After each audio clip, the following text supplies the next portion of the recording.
An early morning fire destroys an empty townhome in Keystone.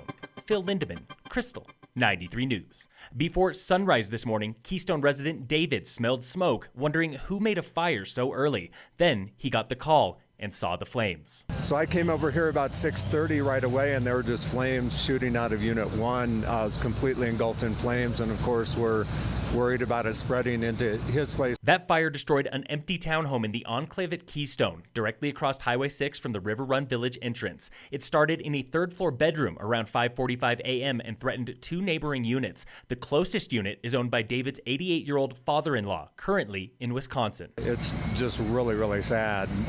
Can't even begin to tell you, the emotions that we're feeling right now. Flames shot 5 to 6 feet into the air as ladder crews doused the roof with water. Summit Fire and EMS Chief Jeff Barino explains the response. We went to a full second alarm, which brought in all 7 engines from Summit County. The fire died down and flared up several times through the morning, closing westbound Highway 6 for nearly 5 hours. The first truck arrived and saw flames shooting out of the roof. They commenced with an interior attack and then were forced to the exterior due to the size of the flames.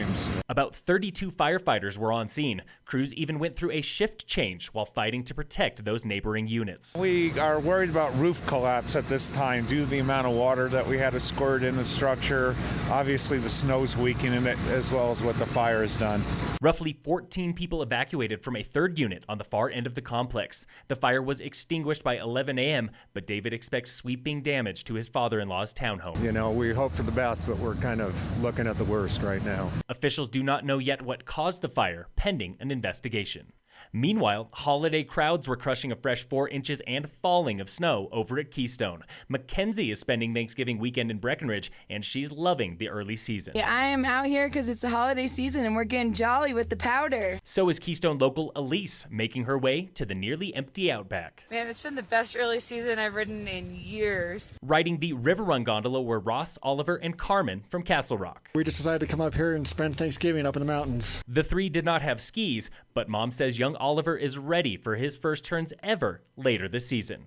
Forecasters predict up to 16 inches across Summit County before Sunday morning. A reminder that the Summit Value and Keystone A Basin passes are restricted today and tomorrow. The blackout ends Sunday in time for bluebird skies and plenty of fresh. Face of Winter is the 69th release from Warren Miller Entertainment and the first since Miller died in January. It includes a tribute to the ski film pioneer, and the legend would be proud. As you watch the film, you really get a feel for the legacy of the man Warren Miller and what his company is continuing to do. That was Brennan Metzler, a Breckenridge snowboard instructor and big mountain rider who made his ski film debut in Face of Winter. He took helicopter laps in Chile with a film crew and says the experience was surreal. You're like prepping and thinking through it. But then the second you drop in, you're just skiing and snowboarding. Then you finish and we set up the next shot and you continue to do that. So it's a pretty fun cycle of processing and thinking and a little bit of nerves and then just go snowboard. See Face of Winter tomorrow at the Villar Center in Beaver Creek or next week on November 30th. Tickets are $20 online. The CAIC has issued a special avalanche watch for the Summit and Eagle County zone from now until tomorrow morning. Backcountry conditions will change rapidly with high winds and heavy snowfall. That watch extends to most central and northern Rocky Mountain zones, including the Front Range. In sports, the Avalanche play the Coyotes tonight. Game time is 6, and the Nuggets face the Magic at 7. On Saturday, the CU Buffs play Cal at 5 p.m., and on Sunday, the Broncos play the Steelers in Denver. Game time is 2:45. And in local sports, brought to you by Deepwater Mountain Inc., the Breckenridge Vipers play cross-country rivals the Vail Yeti tomorrow in Breck. Game time is 8 p.m. Tickets start at $10.